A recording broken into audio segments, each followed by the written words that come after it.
Good morning and welcome to the new moon in Virgo. We had this new moon at 9 o'clock last night, Australian Eastern Standard Time. And in the energy of Virgo, we are still paying attention to our health, but also to details and structures. And interestingly, this new moon forms a very harmonious connection with the planet Saturn in Capricorn, which is about discipline and structure. And so it's a good time for us to be grounding perhaps some new and slightly different structures for us going forward, because as we know, we're living in an amazing world full of chaos, and in order to evolve into new ways of being, we have to allow the old to be destroyed and create a new paradigm.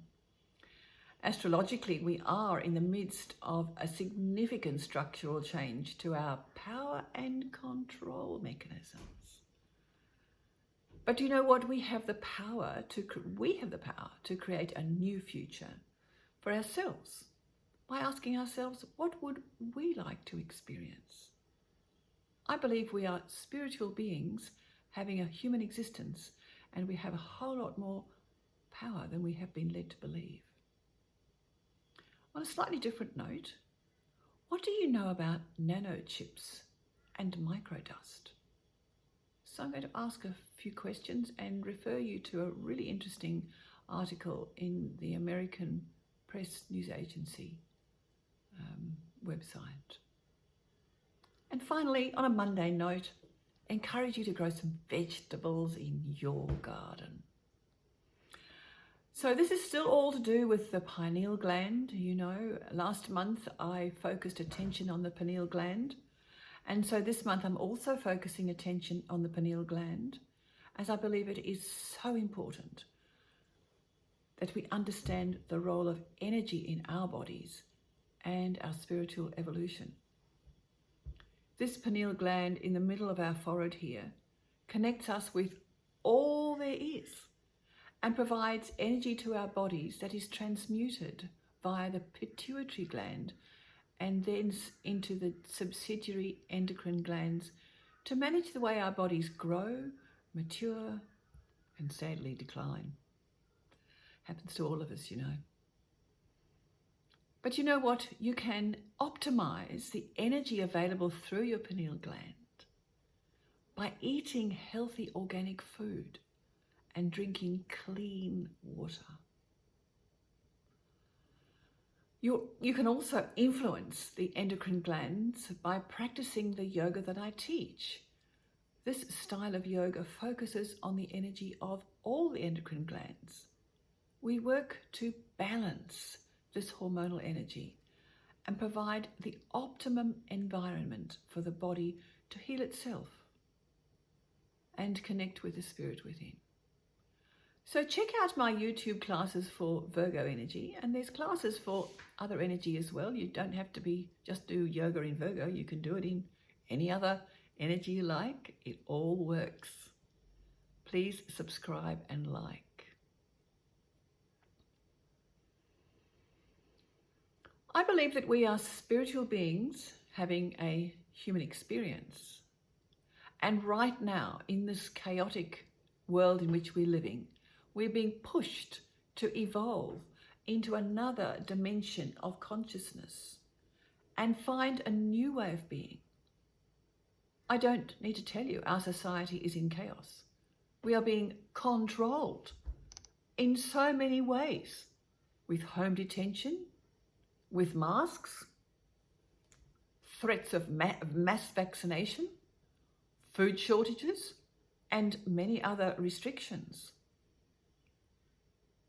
Developing technology in the form of drones is monitoring our outdoor activities and much more.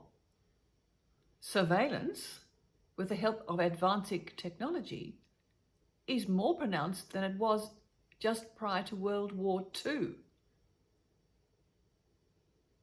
Does that not hold a red flag up for you? The world around us is arguing, and there is much dissension in the ranks. But you know, in order to evolve into a new way of being, we have to destroy the old. Just like my old kitchen floor The tiles needed to be jackhammered off the concrete, causing a huge mess and so much dust everywhere. So the mechanisms, in the same way, the mechanisms that govern our current way of life need to be destroyed before we can create new. It's painful. It's not comfortable. But it will pass. And we will survive to tell many stories of these times. Astrologically, we are in the midst of a significant structural change to our power and control mechanisms. Last time we had similar astrological energies to what we are now experiencing was in 1512. And at that time there was this priest called Martin Luther who challenged the power of the Catholic Church, the power structure at the time. We refer to those times as the Reformation. The energies we are currently experiencing are energies of power and control, represented by governments, large organizations, but also the pharmaceutical and the medical sectors of our society. They are convinced that they are right for all people and that we should follow their lead. Are you wanting to follow their leadership? Do you have a different view? Do you believe that one size fits all, that is one solution for everyone? You know what, we can have differing opinions without killing each other in the process, because there are many dissenting voices out there. So let's still love each other despite the fact we might have a different view. In the next 2 months, there are strong energies represented by Mars in Aries, joined by his sister, the dwarf planet Eris, also in Aries. This energy, this pioneering, this assertive energy is represented usually by younger folk, aggressive, angry, and actively challenging the authorities, represented by Pluto and Saturn in Capricorn, who want to retain the status quo. Don't you dare challenge us. The old guard is being challenged. The people are challenging the controlling behavior of governments, large organizations, the pharmaceutical and medical sectors of our society. It's not comfortable. But what sort of society do you want to live in? Do you want to be controlled the way we have been controlled over the last several months? Home detention, muzzles, restrictive access to various places? Or do you want the freedom to be yourself? How can we change that in a peaceful way? Can we change that? What do you think? With so many planets retrograde, this is a good time for introspection, going within. You know what? We have the power to create a better world, not necessarily by doing, but by changing our thought patterns and being a better human being. You are unique and amazing. Make a list of your best qualities. How are you living those best qualities? Consider making a list of your achievements to date. What have you learned about yourself and the outside world? And how amazing is all that? How can your skills and talents help others? A beautiful way to connect with self is to take time out in nature. Go to the beach or go for a walk in the bush. Go camping. Hug some trees. Oh, Evelyn, you are crazy. Hug some trees, yes. or just sit in your tranquil garden and enjoy the nature spirits, the birds, the plants. The open air and sunshine provides nourishment for the body and the soul. You have the time now. Just do it. Now, what about creating a new future? Ask yourself what you would like to experience. It's not necessarily about doing, which we've been programmed to believe. It is about being. We are spiritual entities having a human existence, humans being. Dream big, and believe that you're worth it, because you are. Find time to play despite the restrictions. It is important that we claim back our power. Understand that you can disagree with what is being proposed to you by the government. Understand that you are a powerful individual. And understand that you can control your choices, even though sometimes the choice may only be an attitude. What about connection with family?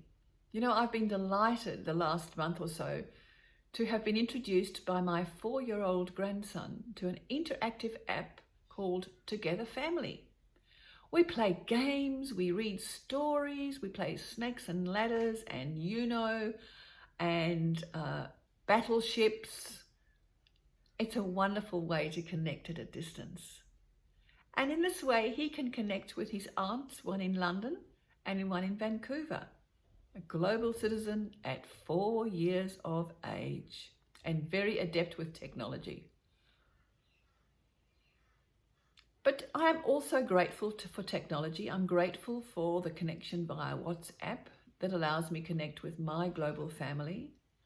There are many in South Africa, but also in England, in Ireland, in Canada, and other parts of Australia.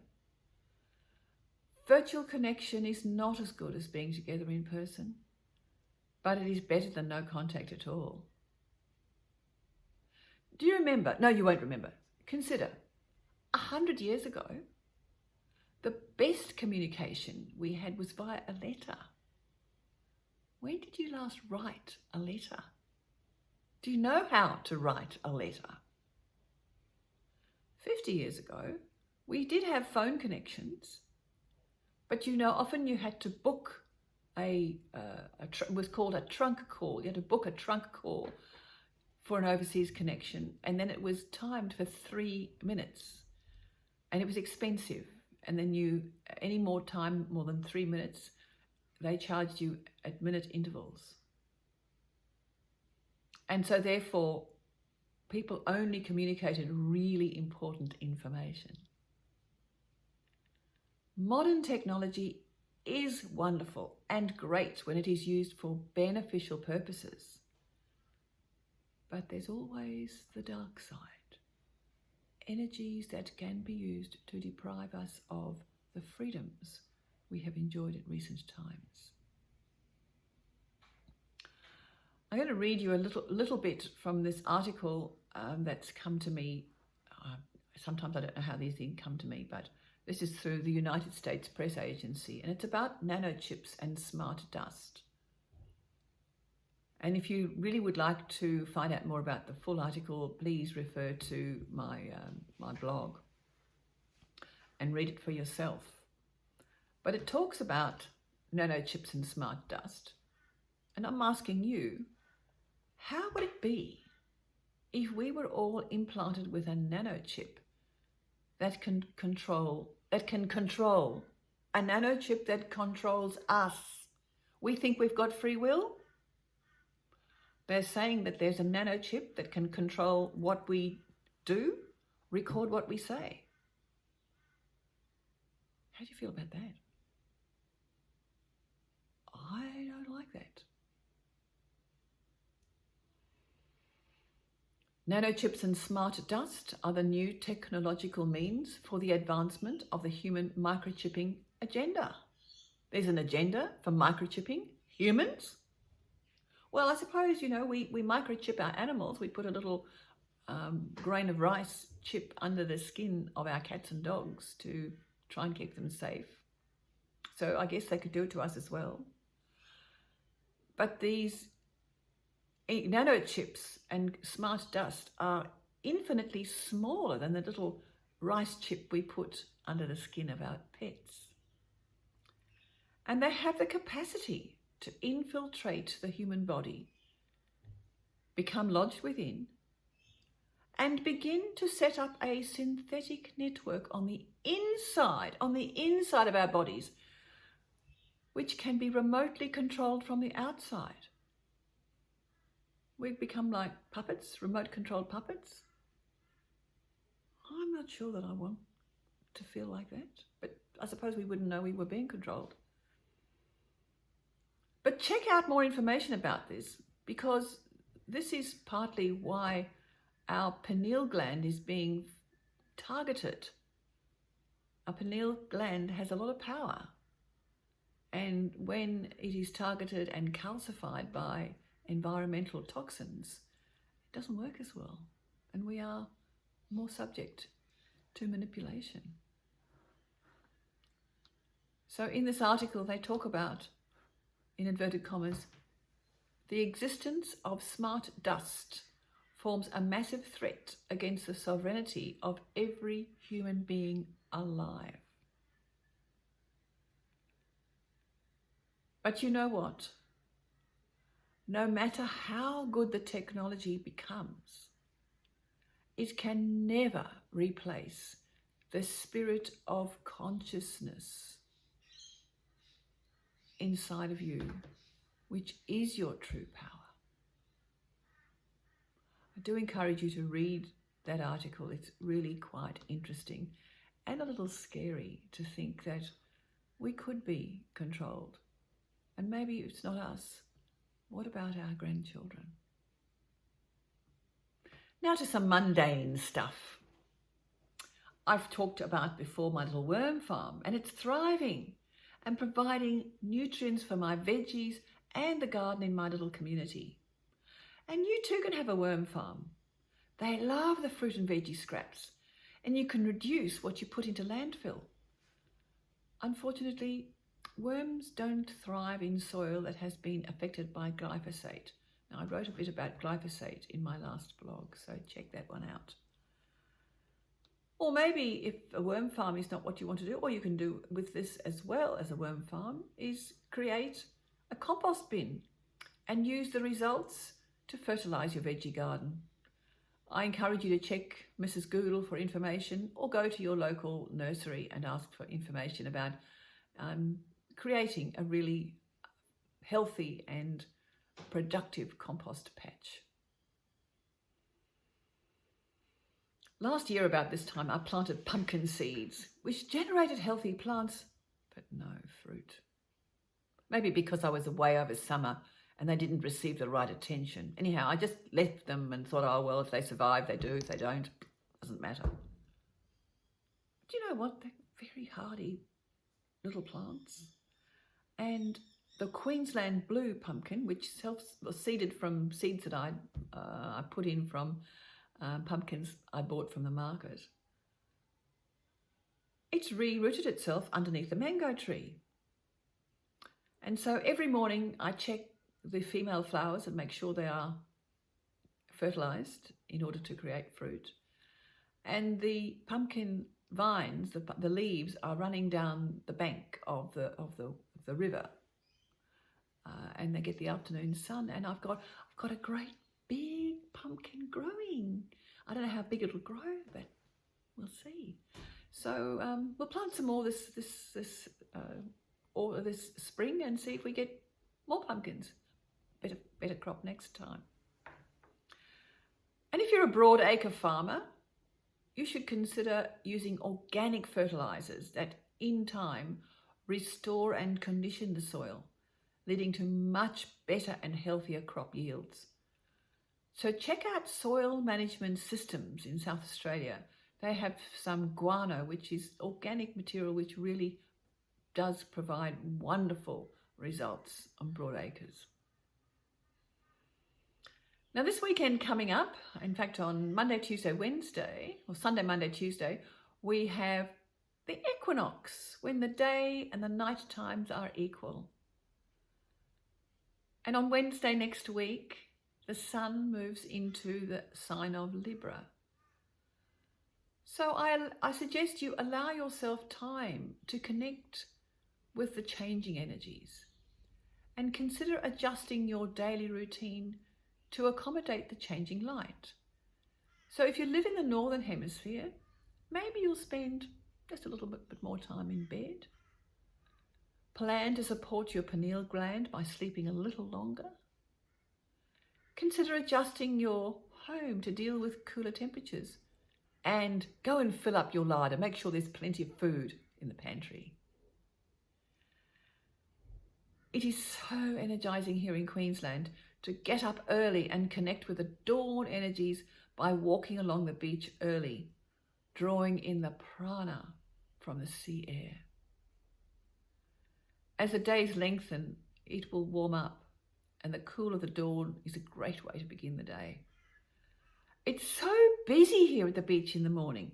There's folks surfing, running, cycling, dogs being walked, babies being pushed, and people of all shapes, sizes and ages walking. It's so good to be alive. Enjoy the evolution of natural energies, and there'll be more chats next time in the energy of Libra.